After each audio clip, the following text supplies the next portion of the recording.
कामयाबी नाकामयाबी। राहुल ने बड़े उत्साह के साथ एक बिजनेस की शुरुआत की, पर 7-8 महीने बाद किसी बड़े घाटे की वजह से उसे बिजनेस बंद करना पड़ा। इस कारण से वह बहुत उदास रहने लगा और काफ़ी समय बीत जाने पर भी उसने कोई और काम नहीं शुरू किया।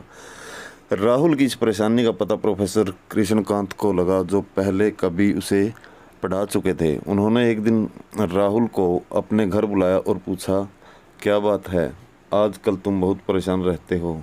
जी कुछ नहीं, बस मैंने एक काम शुरू किया था, पर मैं जैसा चाहता था वैसा रिजल्ट नहीं आए और मुझे काम बंद करना पड़ा, इसीलिए थोड़ा परेशान हूँ, राहुल बोला। प्रोफेसर बोले, ये तो होता ही रहता है, इसमें इतना मायूस होने की क्या बात है, लेकिन मैंने इतनी कड़ी मेहनत की थी, मैं तन मन धन से इस काम में जुटा था, फिर भी नाकामयाब कैसे हो सकता हूँ? राहुल कुछ झुंझलाते हुए बोला। प्रोफेसर कुछ देर के लिए शांत हो गए, फिर कुछ सोचकर उन्होंने कहा, राहुल मेरे पीछे आओ, टमाटर के इस मरे हुए पौधे को देखो, ये तो बेकार हो चुका है, इसे देखने से क्या फ़ायदा? राहुल बोला। प्रोफेसर बोले, मैंने जब इसे बोया था तो हर एक वो चीज़ की जो इसके लिए सही हो। मैंने इसे समय समय पर पानी दिया, खाद डाली, कीटनाशक का छिड़काव किया, पर फिर भी ये मृत हो गया। तो क्या? राहुल बोला। प्रोफेसर ने समझाया, चाहे तुम कितना भी प्रयास करो, पर अंततः क्या होता है कि तुम उसे तय नहीं कर सकते। बस तुम उन्हीं चीज़ों पर कंट्रोल कर सकते हो जो तुम्हारे हाथ में है, और बाकी चीज़ों को तुम्हें भगवान पर छोड़ देना चाहिए। तो मैं क्या करूं? अगर कामयाबी की गारंटी नहीं है तो फिर प्रयास करने से क्या फ़ायदा? राहुल बोला।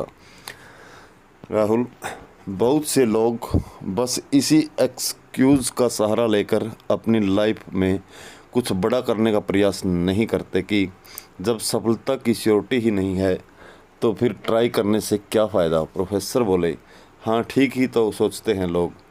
इतनी मेहनत, इतना पैसा, इतना समय देने के बाद भी अगर सफलता चांस की ही बात है तो इतना सब कुछ करने का क्या फ़ायदा? राहुल बाहर निकलते हुए बोला। रुको रुको, जाने से पहले ज़रा इस दरवाजे को खोलकर तो देखो, प्रोफेसर ने एक दरवाजे की तरफ इशारा करते हुए कहा।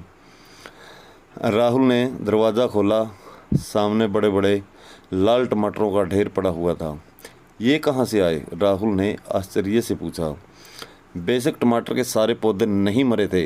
अगर तुम लगातार सही चीज़ें करते रहो तो सक्सेस पाने के तुम्हारे चांस बहुत बढ़ जाते हैं, लेकिन अगर तुम 1-2 फेलियर्स की वजह से हार मान कर बैठ जाओ तो तुम्हें लाइफ कोई भी रिवार्ड नहीं देती। प्रोफेसर ने अपनी बात पूरी की। राहुल अब सफलता का पाठ पढ़ चुका था। वह समझ गया था कि उसे अब क्या करना है, और वो एक नए जोश के साथ बाहर निकल पड़ा। दोस्तों, राहुल की तरह ही बहुत से लोग अपनी किसी एक असफलता को ही आगे प्रयास न करने की वजह बना लेते हैं, और ये सच है कि हम चाहे जितने भी प्रयास कर लें, अंतिम परिणाम क्या होगा हम इस पर काबू नहीं कर सकते। पर यह भी सच है कि जो लोग सफलता का स्वाद चखने के लिए लगातार प्रयास करते रहते हैं, उन्हें आज नहीं तो कल वो मिल ही जाती है।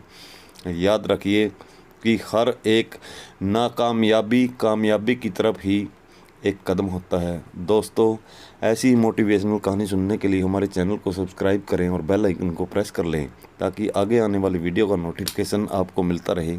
आपको यह कहानी कैसी लगी हमें ज़रूर बताएं। धन्यवाद।